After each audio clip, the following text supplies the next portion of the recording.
All right. So this is going to be the first episode of Empowered Running.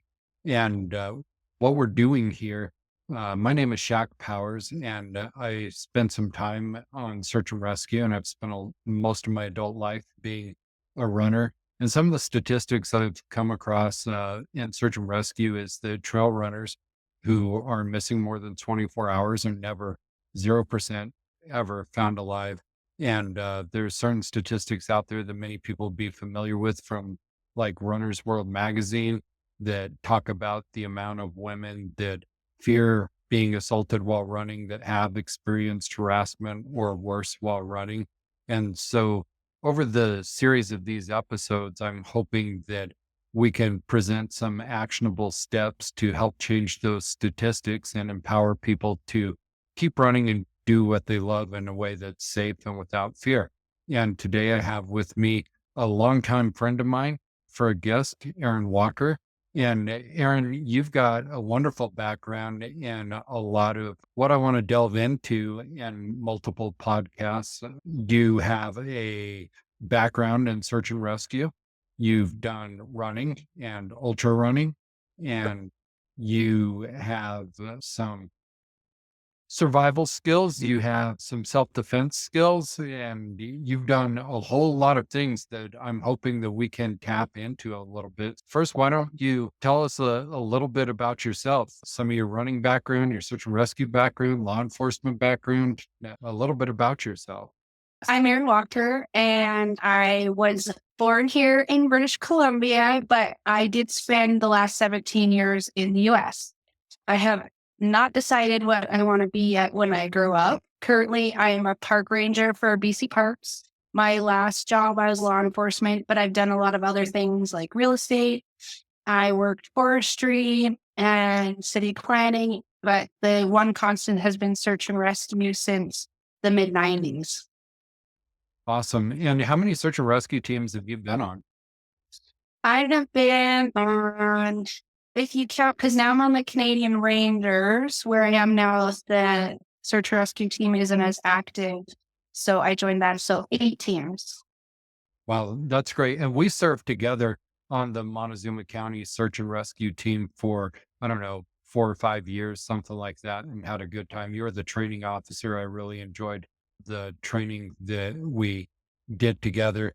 And I think the answer is going to be a little bit telling, but we never see uh, trail runners that go missing that survive more than 24 hours.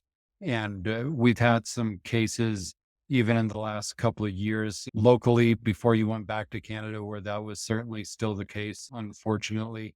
And not always, but generally speaking, why do you think that we don't see survival among trail runners? I think, and maybe not just specific to trail runners, but to endurance athletes, they are going very far and they cover a lot more mileage than the average search and rescue volunteer might be able to cover. They are also very concerned about weight. They are not sharing any kind of survival gear with them.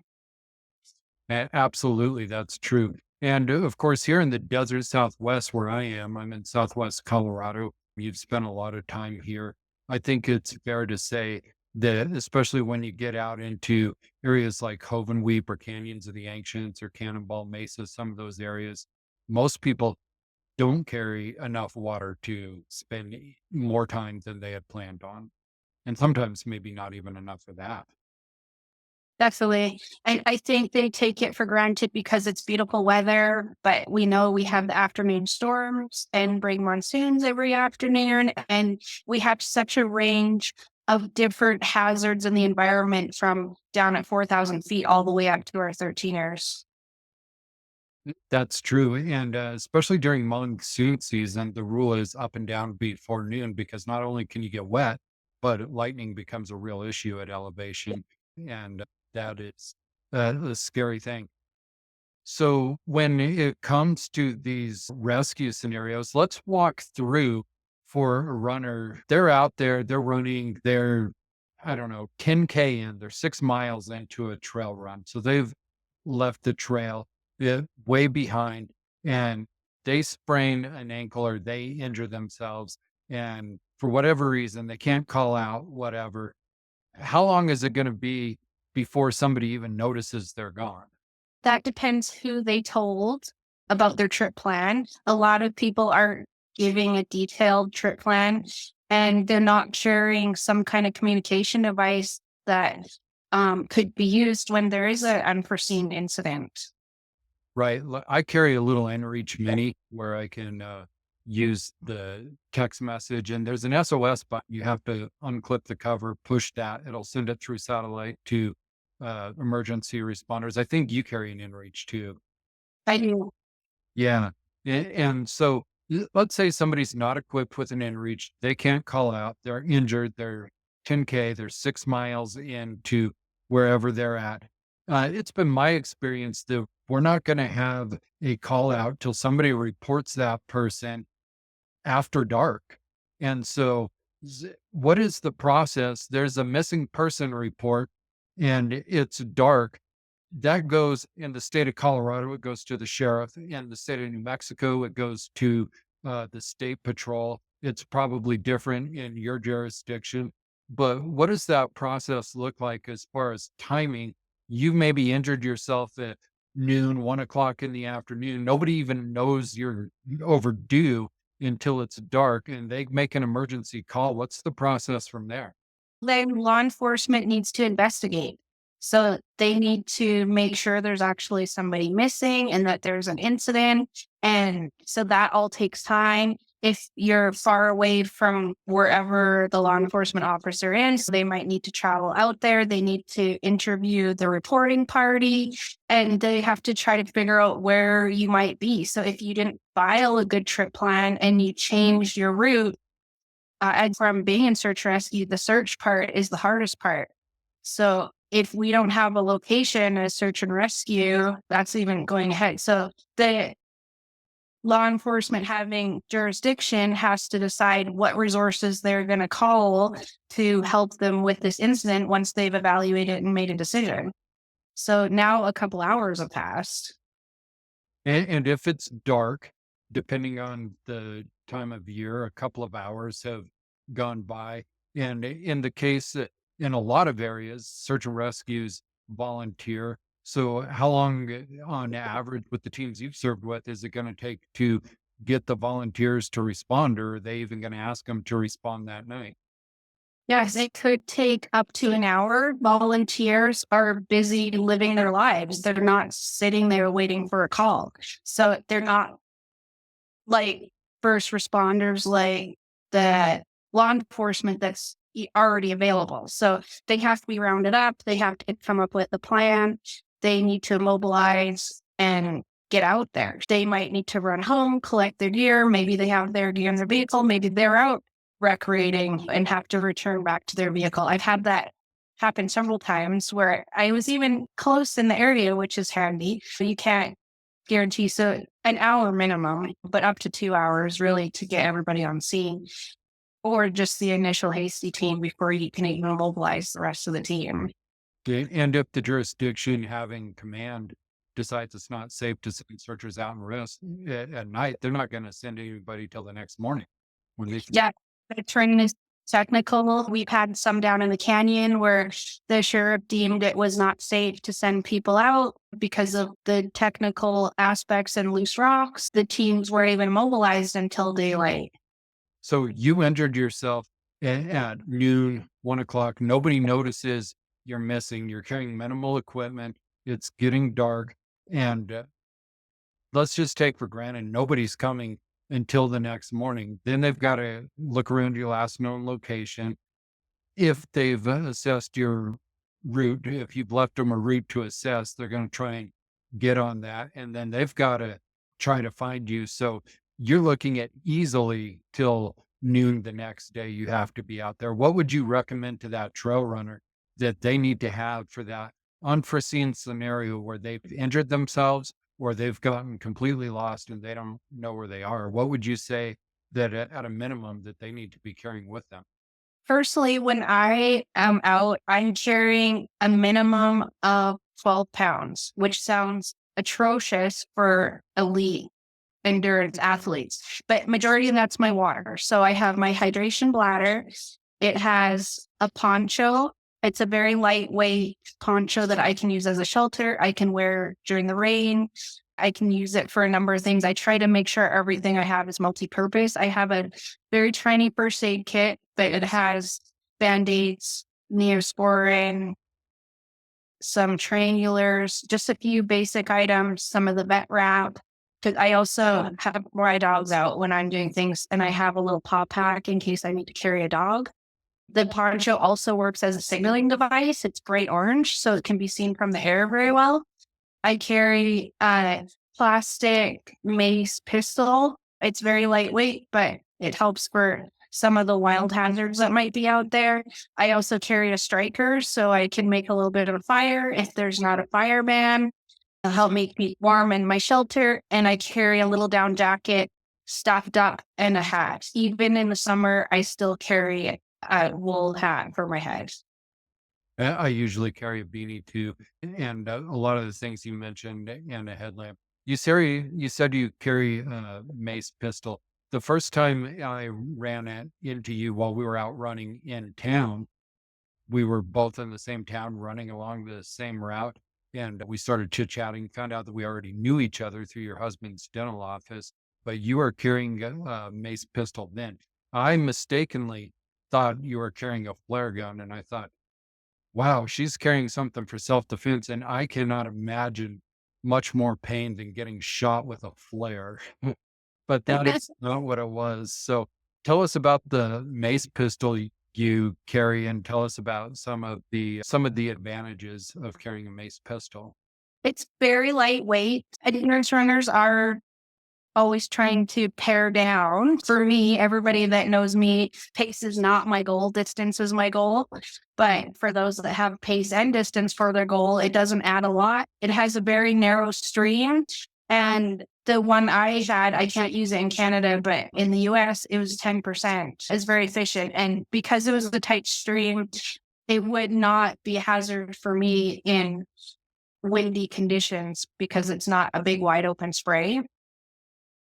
That's good because people worry about these windy conditions. And I don't know where people are ultimately going to end up hearing this. I know in Southwest Colorado, basically from March till the middle of May, it's wind every day, and it's hard wind. And so that's something to consider, at least here. I know in the Midwest right now, they're having lots of tornadoes, although I don't imagine many people get attacked during a tornado. I think most people are probably in basements. I don't know that.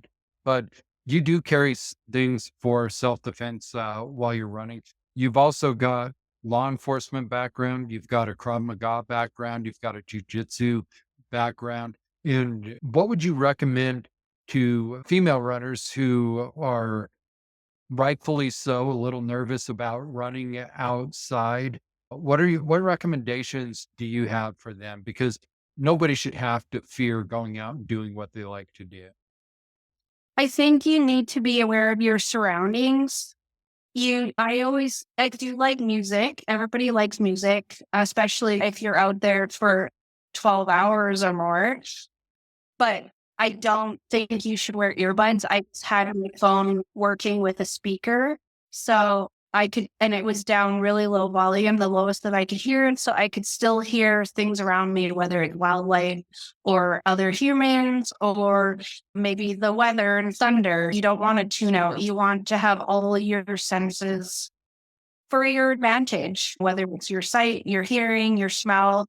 Be aware.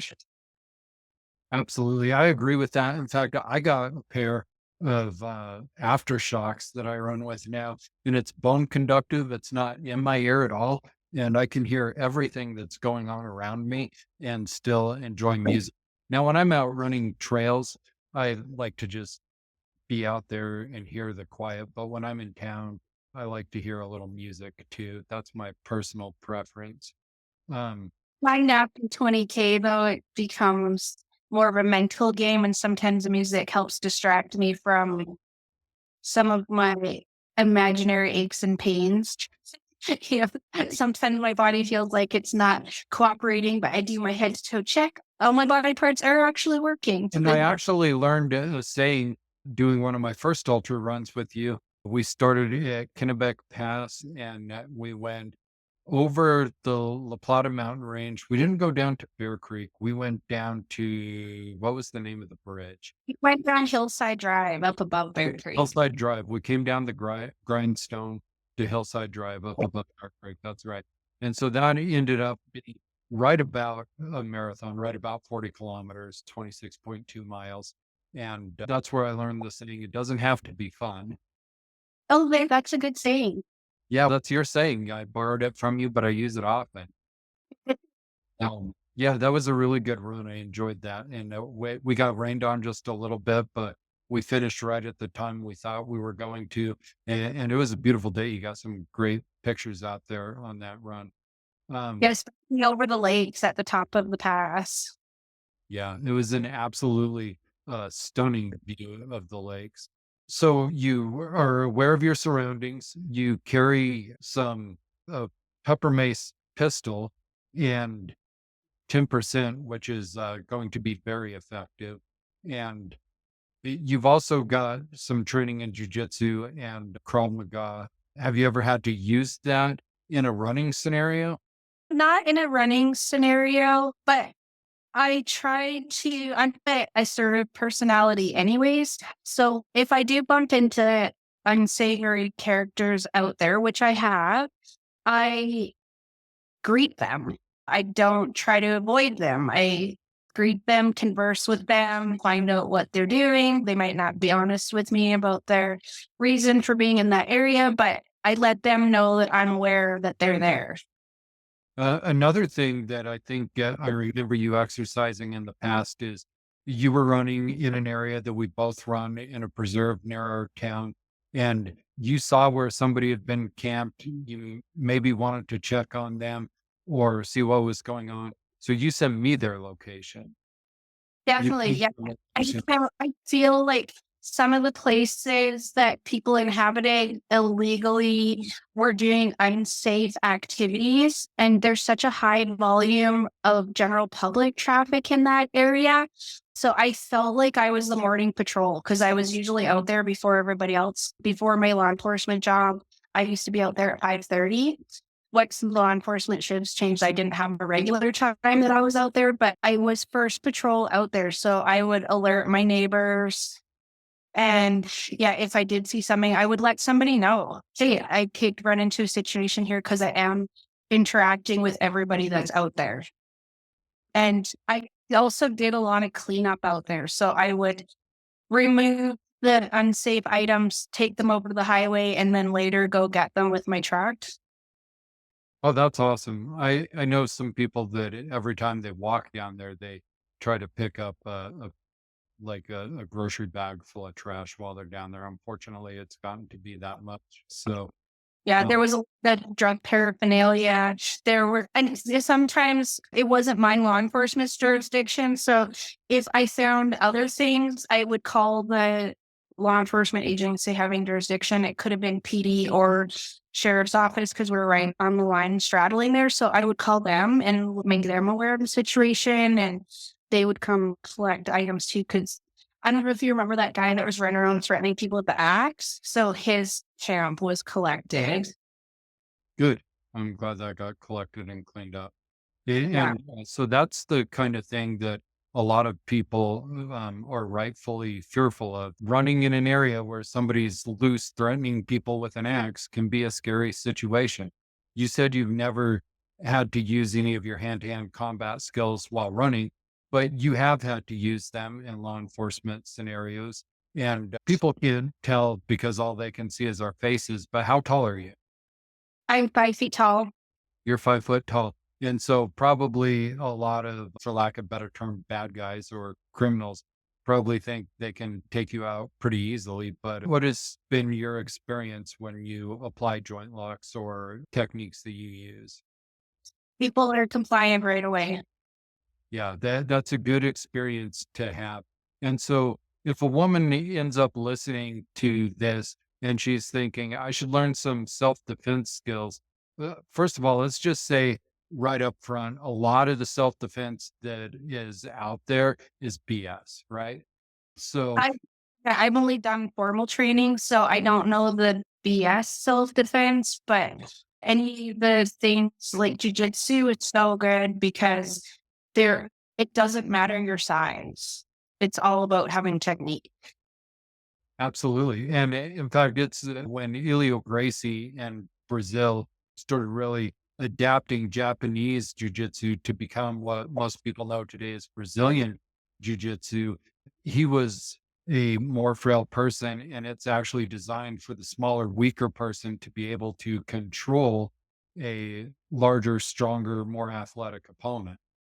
And it teaches you how to get out of positions that potential aggressors would put you in, whether it's a headlock or down on the ground or in a strangulation type maneuver. It teaches you how to react and counteract those types of aggressive acts.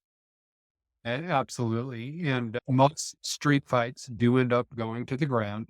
And I think it's safe to say that most people that attack a female runner have an intent of taking the fight to the ground. And so you've got to be able to escape from those bad positions and be able to get back to safety. So, what would you advise, say, somebody doesn't have a law enforcement background and they're in a city or they're in a rural area and they're looking for a gym? What would you suggest that they look for in a jujitsu gym?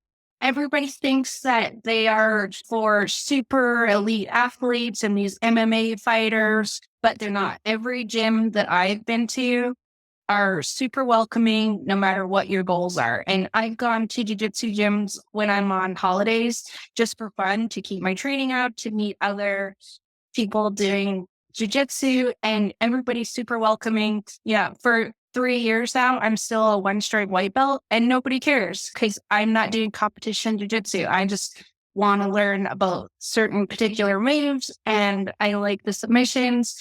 And I never experienced anybody that was bummed that my goals are different than the competitors' goals.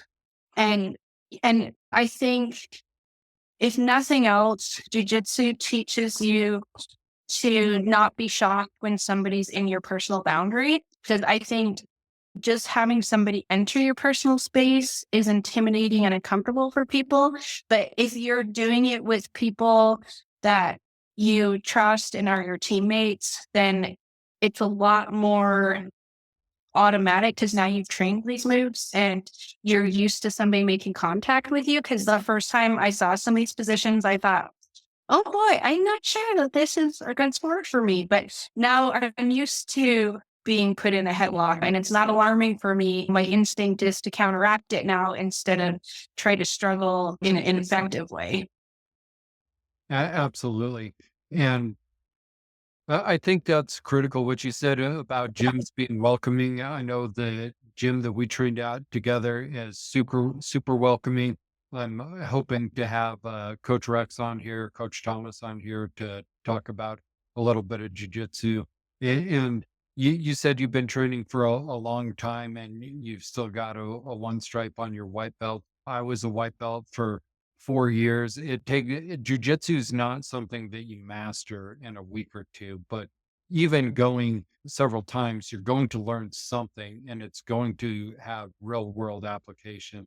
Another thing that I like about jujitsu and that I think is particularly useful to ultra runners and to runners in general is that jujitsu, once you secure a safe position, you can hold that position and your energy level is going to stay here while your opponent or attacker's energy level is draining.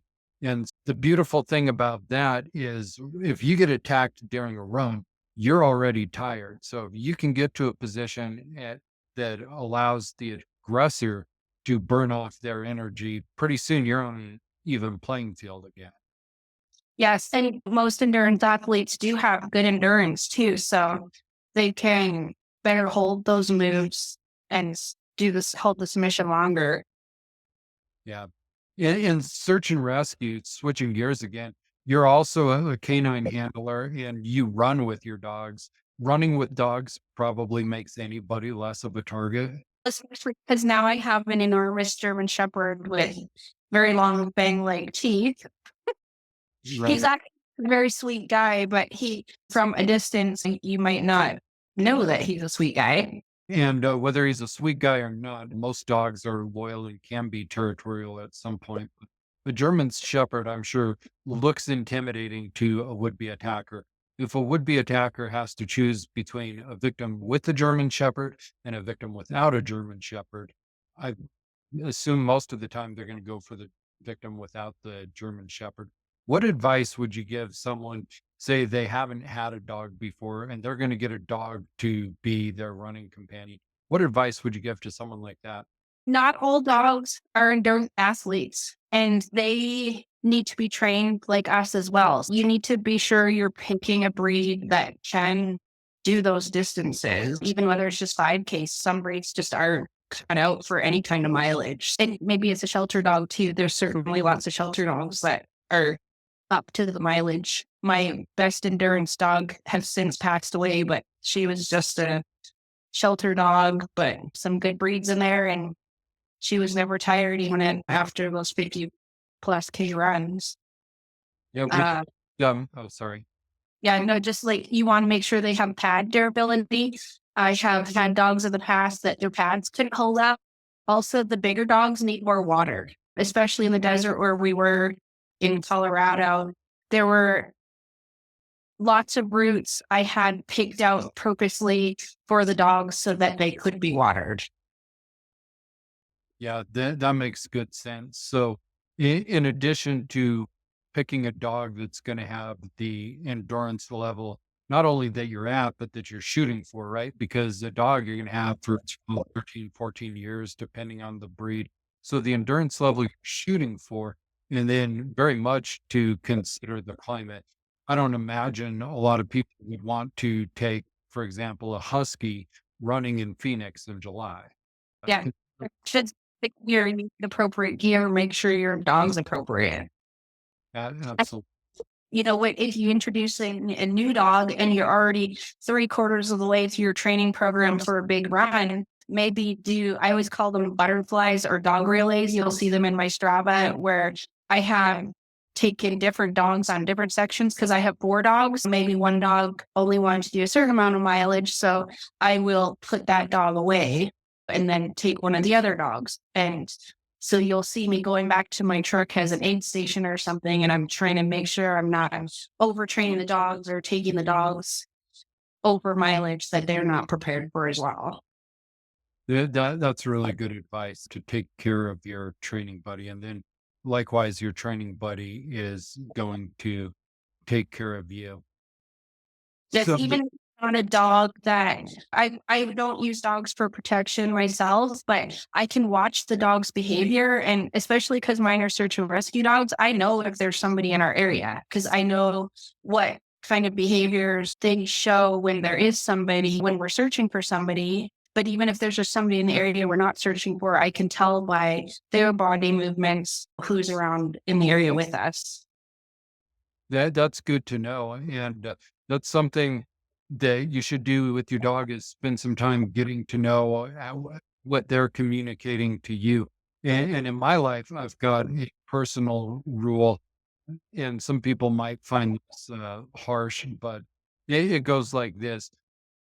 I never trust anybody that doesn't like dogs, and I never doubt my dog when they don't like a person. Yeah, and I noticed that with my dogs too.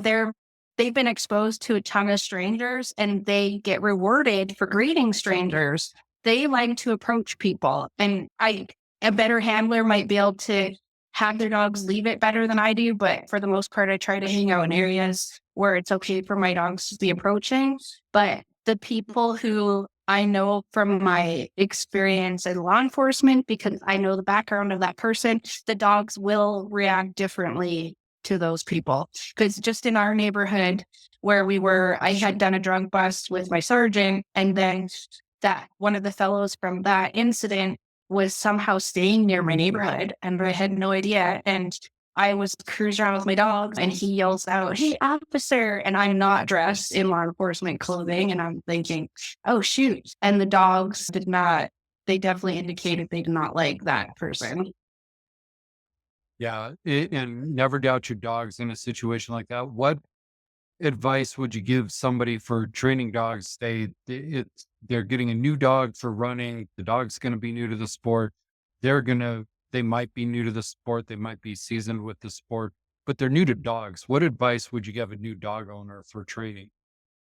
Have a good recall for your dog. I can't overemphasize how important basic obedience is. It might seem mundane, but it's really important that you have control over your dog. Even if it's not leash control, make sure you have good verbal control over that dog because you're responsible for their safety too. You don't want the dog to get into some hazards because you don't have control over the dog. What I do is I hide on my own dogs because I want them to keep me in their eyesight. As soon as they can't see me, I'm hiding somewhere. And I have more patience than the dogs.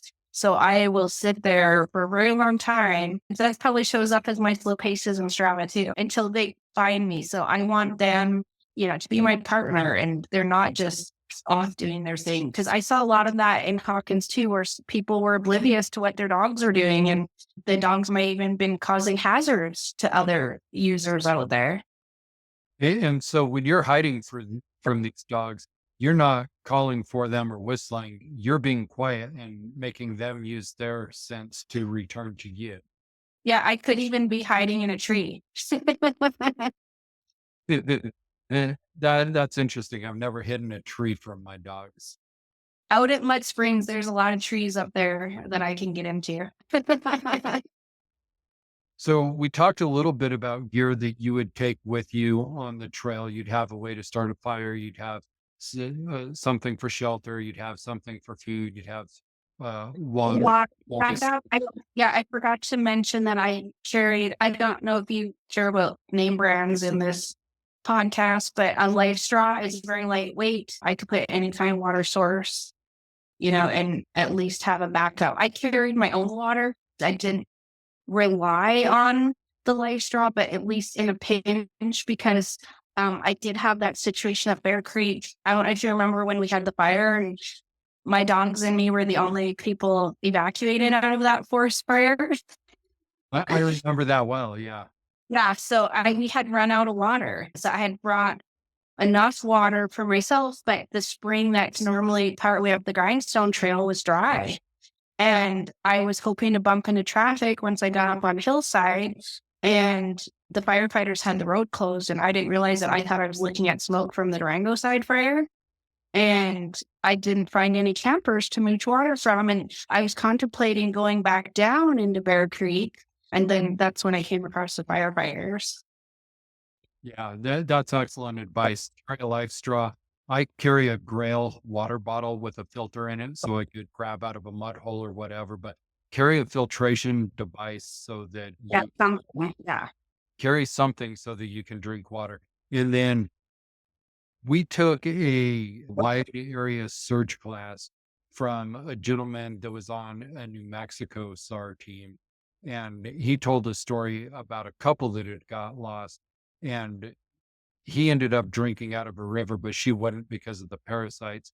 And she ended up potentially having some surgeries and some really bad complications. So if you're forced in a situation, just know that even though it's uncomfortable, you can be treated for parasites. So if you have a choice between drinking contaminated water and not drinking anything, and you've been out there a long time, it's better to drink something and be treated for the illness later. Now, that Yeah. being said, don't go drinking dirty pond water with cows in it the first hour that you're missing. But when it comes to life and death, definitely err on the side of hydration. Yeah, and then that reminds me of other essential gears having the communication device. Because if you remember for that wide angle or wide area search class, Ned had been calling search and rescue for me for the night before because I was trying to loop Lizard Head to the Killpacker Trail and I didn't have an in reach yet then. So I had gotten to a spicy situation. But because I had my vehicle on the other side, I already set up the shuttle and I was solo. And I had told Ned, my husband, what route I was taking. I felt like I couldn't backtrack out of my route because I didn't want to stray from what I had given him. And so I did have the sat phone with me, and I had told him, like right when it was getting dark, that I was at least at the Rocket Ages Pass, but that had been super spicy. It was October, and I had been punching through the snow, and the dogs were having a heck of a time getting through the boulders. I wasn't on the trail because of the snow cover, so I couldn't see the trail. And so I let him know when I got to the top that I was only about 10K from the car, which was true. But then I had to get down that side down to the Navajo Lakes Basin and with the dogs. So that probably took me an hour and a half, which you would be able to do a 10K downhill in just to get down off the pass. But had I had the in reach, he could have messaged me, but the stat phone I turned off, he had called San Miguel County, I think, that night. I remember that, but the point is you stuck to your route and you communicate. Yes.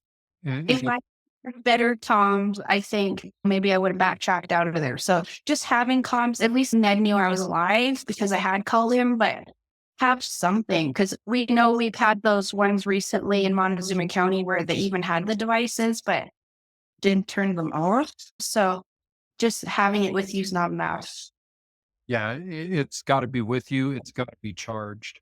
And for those that are using them that also work as a GPS, you've got to know how to use a compass and map as a backup and have a map of the area with you.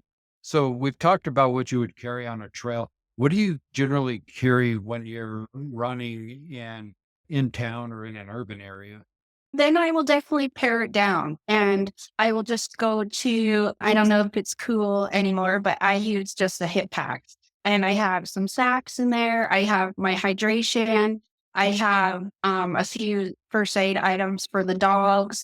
And if I'm in town, I actually carry a little noisemaker that my mom brought me. It sounds like it's like called a personal alarm. So if I pull the device apart, it makes a screeching noise and I can tuck my phone in there. Just like definitely less items, but I always have something on me. Excellent. Great advice. I carry a little first aid kit myself too. Don't fall often. I don't want everybody to think that I just always troop when I'm running, but I have fallen several times, busted up my knees, busted up my hands, and I now carry the spray on skin because I have really hairy legs and knees and arms. And so I found it more comfortable to tolerate the few seconds of burning to spray that on than to try to put a Band-Aid on and have to rip it off later.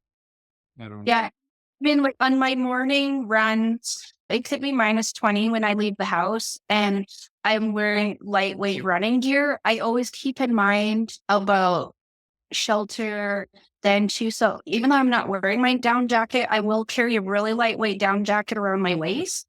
So if because I had trip too, and I'd been lucky and not gone down, but I think it would be easy to have. Yeah, I've done it with the dogs where I've lost consciousness because my shepherd pulled too hard trailing on the leash and hit my head. I like to have the down jacket for a little bit of protection just in case an ankle did twist or something. Because even though it's my daily run, it's still a long ways from home. Yeah, absolutely. And I carry, at least on the trails, I try to carry a SAM splint with me and something that can be used as a tourniquet. But Yeah. good advice. I also had tripped one time, the dog on a leash, and of course she kept going because she didn't know I had tripped, and that's what ended up tearing my rotator cuff and having to have surgery and then recover from that. Having those things. Fortunately, I didn't lose consciousness, but things tend to happen, and so carrying some things. I also, when I'm running streets, I wear reflective gear so people can see me. I want to be visible. Yeah.